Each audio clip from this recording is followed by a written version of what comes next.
बहुत सारे बच्चे मन में लेके बैठे हैं, क्या सर 1 महीने में पेपर निकल जाएगा, 25 दिन में पेपर निकल जाएगा, इतना पढ़ के पेपर निकल जाएगा, वैसा करके पेपर निकल जाएगा। तो ऐसी बकवास की बातें बिल्कुल ना करें। हाँ, 1 महीने, लेकिन इतना समय नहीं कि आपका एग्जाम ही पूरा का पूरा क्रैक हो जाए, आपने कुछ जानते नहीं सीजीएल के बारे में। लेकिन इतना समय भी है कि अगर आप ढंग से तैयारी करो तो अगर आपके मॉक में 120 नंबर भी आ रहे हैं, अगर आप 60% भी स्कोर कर रहे हो, तो आप सही और पॉजिटिव वे में तैयारी करके अपने स्कोर को 85% तक ले जा सकते हो। तो आपने अगर तैयारी कर रखी है, थोड़ी थोड़ी तैयारी भी कर रखी है, तो अगर आप 1 महीने ढंग से पढ़ोगे तो ये गारंटी है कि आप 85% प्लस आराम से स्कोर कर लोगे सीएचएसएल और सीजीएल प्री के एग्जाम में। आपको जो है टारगेट बना के तैयारी करनी है। आपको डेली मिनिमम 2 मॉक टेस्ट लगाने, मिनिमम 2 मॉक टेस्ट। 2 से ज्यादा आप 3 या 4 लगा सकते हो, 4 से ज्यादा आप लगा ही नहीं पाओगे, समय नहीं मिलेगा। मिनिमम आपको 2 मॉक टेस्ट लगाने हैं, जिसमें एक मॉक टेस्ट आपका प्रीवियस ईयर वाला होना चाहिए, और एक मॉक टेस्ट जो है आपको जो भी पसंद है, जहां से जिस भी वेबसाइट से आप वो लेके लगा सकते हो, कि सारे ही मॉक टेस्ट में क्वेश्चन लगभग सेम होते हैं, बस नंबरिंग इधर उधर होती है। दूसरा कि हर एक सब्जेक्ट में, चाहे वो आपका मैथ्स हो, चाहे इंग्लिश हो, चाहे रीजनिंग हो, और चाहे आपका जीके हो, आप रिवीजन तो कर ही रहे हो। हर बच्चा अपने हिसाब से रिवीजन करता है, वो आपके ऊपर डिपेंड करता है, लेकिन एटलीस्ट आपके पास प्रीवियस ईयर की बुक जरूर होगी। बुक नहीं है तो पीडीएफ का कंपाइलेशन जरूर होगा। आपको डेली 50 से 100 प्रीवियस ईयर के क्वेश्चन प्रैक्टिस करने हैं। 50 से 100 मैथ में है तो 50 कर लीजिए, इंग्लिश में तो 100 करिए, जीके में भी आप 100 करिए, रीजनिंग में तो कोई इज्जत ही नहीं है तुम्हारा उसकी लाइफ में, ठीक है ना, तो मतलब उसका तुम्हारी लाइफ में कोई इज्जत ही नहीं है रीजनिंग का। तो आपको मिनिमम 50 क्वेश्चन प्रैक्टिस करने ही है। और ये कौन से वाले प्रैक्टिस करने हैं? साल 2015 के बाद से आए हुए। आपको 2008 2011 के क्वेश्चन लगा के कोई फायदा खास होने वाला नहीं है। 2015 से 2020 में, चाहे वो सीपीओ का पेपर रहा हो, चाहे सीएचएसएल का रहा हो, चाहे सीजीएल का रहा हो, चाहे सीडीएस का रहा हो, आप प्री के जो है पेपर्स उसमें जरूर सॉल्व कीजिए। और जिसके पास कलेक्शन नहीं है तो हमारा टेलीग्राम चैनल है, डिस्क्रिप्शन में उसका लिंक है, वहां सारी की सारी एक साथ इकट्ठी पीडीएफ डली हुई है, आप उनको बनाइए खुद से। लाइव लेक्चर्स बहुत ज्यादा अटेंड मत करिए कि इस टीचर का भी लाइव लेक्चर देख रहे हैं यूट्यूब पे, ये फ्री चल रहा है, ये भी फ्री चल रहा है। तो लाइव लेक्चर्स आप हर टीचर का बहुत देखने की जरूरत नहीं है, अब उससे ज्यादा फायदा नहीं होने वाला था।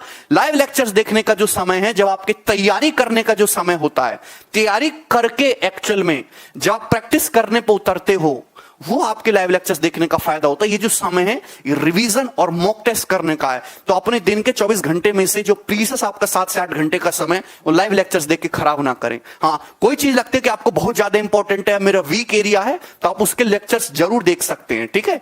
चलिए, केवल प्री एग्जाम के रिलेवेंट पढ़ना है। बहुत सारे टेलीग्राम पे ग्रुप होते हैं, फेसबुक पे ग्रुप होते हैं, सोशल मीडिया पे बच्चे व्हाट्सएप पे फॉरवर्ड करते रहते हैं डिफिकल्ट क्वेश्चन या मेंस के जो क्वेश्चंस हैं, वो आपको सॉल्व नहीं करने हैं, कोई फायदा नहीं है, ठीक है ना। हाँ, लेकिन साल 2018 और 2019 का, इन दोनों सालों का मेंस का पेपर आपको जरूर लगाना है। अगर आपने नहीं लगाया तो आप एक ब्लंडर कर रहे हो। आप 2018 के 3 सेट है, 2019 के 3 सेट है मेंस के, वो आपको शॉर्ट गारंटी लगाने, क्योंकि जैसे टीसीएस पेपर बना रहा है, 50% से भी ज्यादा पेपर उन्हीं 600 क्वेश्चन से मिलता जुलता आ जाएगा, 100%। तो आप प्री के एग्जाम का जो लेवल होता है वो मॉडरेट लेवल होता है, डिफिकल्ट क्वेश्चन नहीं आता है, एक आध क्वेश्चन जो बहुत ऊंचा बन जाता है, लेकिन आपको प्री के एग्जाम से रिलेवेंट चीजें ही पढ़नी है। मैथ्स के सिलेबस की मैं बात कर रहा हूं खासकर, ठीक है। प्री का स्कोर आपके लिए बहुत ज्यादा मैटर करता है। जैसे सपोज प्री की कट ऑफ 160 गई है, किसी बच्चे के 163 नंबर आते हैं, तो थोड़ा लो कॉन्फिडेंस में रहता है। ऐसा नहीं कि वो एग्जाम क्लियर नहीं कर सकता, फाइनल कर सकता है, लो कॉन्फिडेंस में रहता है यार वो, कि क्या करूं, अगली बार के लिए तैयारी करूं कि अभी के लिए तैयारी करूं। कट ऑफ 160 है, किसी बच्चे के 185 स्कोर आया है, उसने कट ऑफ से 20 से 25 नंबर की लीड ले रखी है, तो कॉन्फिडेंस में रहता आपके ढंग से पढ़ूंगा, इसी बार निकालना है। तो कॉन्फिडेंस आना बहुत जरूरी है, वो कॉन्फिडेंस ही आपके मेंस में नंबर बढ़वाता है, ठीक। तो आप टारगेट ये बनाइए कि प्री में कट ऑफ से एटलीस्ट 25 नंबर की लीड बने। टारगेट ये होना चाहिए कि मुझे प्री में डिफिकल्ट पेपर आता है तो 90+ क्वेश्चन अटेम्प्ट करना ही करना है तब भी, और इजी या मॉडरेट पेपर है तो 100/100 सवाल अटेम्प्ट करके आना ही है। नंबर ऑफ अटेम्प्ट्स भी मैटर करते हैं बहुत सारे, कि एग्जाम से पहले कितने मॉक्स लगाने। तो एग्जाम से पहले आपको 70 से 80 मॉक्स लगाने, मिनिमम इतने लगाने ही हैं, इससे कम पे बात नहीं बनेगी, क्योंकि लाखों बच्चे ऐसे हैं जो इससे कहीं ज्यादा लगाते हैं। मिनिमम मैं बता रहा हूं, जिसमें आपके अप्रोक्स 50 मॉक्स जो हैं, अप्रोक्स 50 मॉक्स वो प्रीवियस ईयर के होने चाहिए, और 30-40 मॉक्स जो हैं दोस्तों आप वो कोई भी लगा सकते हैं। क्या इसमें कोई परेशानी? मैं डिफरेंट प्लेटफॉर्म पे फ्री मॉक्स मिलते हैं, आप जो है रिकमेंड करूंगा कि आप उनको ज्यादा लगाएं, ठीक है, क्योंकि वो ज्यादा अच्छे बनाए जाते हैं। लेकिन 50 आपको प्रीवियस ईयर के मॉक्स लगाने हैं। मॉक्स लगाने का ये नहीं कि बैठे सुबह से दाल भात खा रहे हैं और मॉक लगा रहे हैं, ऐसे नहीं भाई।